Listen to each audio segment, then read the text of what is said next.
آقا کریم نے جو آخری وصیت اپنی امت کو کی، فرمایا لوگوں میں تمہیں دو چیزوں کی وصیت کرتا ہوں، ایک الصلاۃ الصلاۃ، نماز نماز، یعنی نماز کو نہ چھوڑنا، اور دوسری وصیت یہ تھی کہ میں دو کمزوروں کے بارے میں تمہیں اللہ سے ڈراتا ہوں، ایک غلام اور دوسری تمہاری بیویاں، ان دو کمزوروں کے بارے تمہیں اللہ سے ڈراتا ہوں، ان پہ ظلم نہ کرنا، انہوں نے بھاگ تو جانا نہیں ہے، گھر سے نکل تو جانا نہیں ہے، تو ان پہ ظلم کرو گے تو یہ دکھی ہو جائیں گے۔ تو آقا کریم علیہ السلام نے فرمایا ان دو کمزوروں کے بارے میں تمہیں اللہ سے ڈراتا ہوں۔ تو صاحبو، میرے اور آپ کے آقا و مولا حضور نبی رحمت صلی اللہ علیہ وآلہ وسلم نے یہی ہمیں وصیتیں کی، عورتوں کے ساتھ اس نے سلوک کرنے کا، اور عورتوں کو حکم دیا کہ تم اپنے خامند کے ساتھ اس نے سلوک کرو، بلکہ فرمایا کہ اگر اللہ کے علاوہ کسی کو سجدہ جائز ہوتا تو میں بیوی کو حکم دیتا کہ وہ اپنے خامند کو سجدہ کیا کرے۔ اللہ تعالیٰ جل شانہ کی بارگاہ میں دعا ہے کہ مجھے اور آپ کو رسول کریم کے بتائے ہوئے راستوں پر چلنے کی توفیق عطا فرمائے۔ تم میں سے کامل ایمان اس شخص کا ہے جس کے اخلاق اچھے ہیں، خلق اچھا ہے، جس کا منہ میٹھا ہے، جس کی بولی ٹھیک ہے۔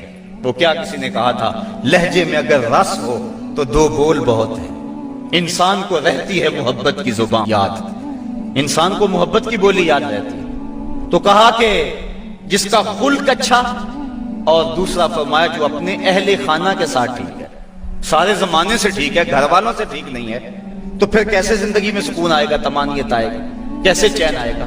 تو تم میں سے بہتر وہ ہے جو اپنے گھر والوں کے ساتھ بہتر ہے۔ تو یہ حکم دیا گیا کہ وہ اچھے انداز کے ساتھ اپنی بیوی کے ساتھ حسن سلوک کرے، اس کو جو ہے وہ مکروہ نہ جانے، اور اس کو برا نہ کہے، اس کو گالی نہ دے۔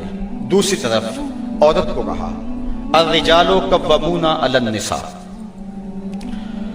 مرد عورتوں پر قوام ہے، تو مرد حاکم بنایا گیا ہے، لیکن حاکم کا یہ مطلب بھی مرد نہ سمجھے کہ وہ جب چاہے عورت کو مارنا شروع کر دے، اس کو غلام سمجھے اور اس کی اہمیت نہ سمجھے، بلکہ عورت کو برابر مشاورت میں شریک رکھے۔ میاں بیوی کے اندر باہم شکر رنجی ہو سکتی ہے، تو اس کے اندر جو ہے ایک فریق ناراض ہو گیا تو دوسرا راضی کر لے، دوسرا ناراض ہو گیا تو پہلا راضی کر لے۔ کس قدر گھر میں حسن آ جائے گا، جب گھر حسین ہوگا تو سارا معاشرہ حسین ہو جائے گا۔ لیکن اگر یہ جو بنیادی اکائی ہے اس میں حسن نہ ہوا تو باقی حسن کیسے ہو سکتا ہے؟ تو حاکم ہے مرد، اور جس طرح عورت کے کچھ حقوق ہیں مرد کے بھی کچھ حقوق ہیں۔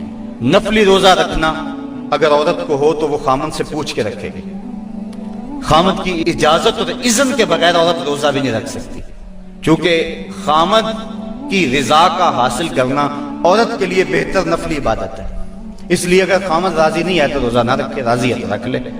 اور فرمایا حضور علیہ السلام نے دوسری بات یہ ہے کہ وہ اس کے گھر میں جس کو وہ ناپسند کرتا ہے اس کو آنے نہ دے، اذن نہ دے۔ اللہ کے محبوب علیہ السلام نے فرمایا وہ عورت جو اس حال میں مری کہ اس کا خامند اس پہ راضی تھا، فرمایا وہ عورت سیدھی جنت میں جائے گی۔ تو عورت کی جنت مرد ہے، اگر وہ مرد کو راضی کر دے گی تو جنت کی راہوں کی مسافر ہے، اور اگر وہ اپنے شوہر کو راضی نہیں کر پاتی تو اللہ کے محبوب علیہ السلام نے فرمایا میں نے کثرت کے ساتھ عورتوں کو دوزخ میں دیکھا ہے۔ عرض کی حضور کس وجہ سے؟ فرمایا ایک تو کثرت سے لعنت کرنے والی ہوتی ہے، اور دوسرا خامند کی ناشکری کرنے والی ہوتی ہے۔ یہ دو بد خصلتیں عورت میں ایسی ہیں جو عورت کو جہنم کا ایندھن بنا دیتی ہیں۔ ورنہ عورت جو اپنے خامند اور شوہر کے ساتھ وفا کرتی ہے، کسی بزرگ نے کہا کہ عورت نے دو بول بولے کہ میں تیری ہوں، پھر زمانہ بدل گیا وہ نہ بدلی، اس نے وفا کی حد کر دی۔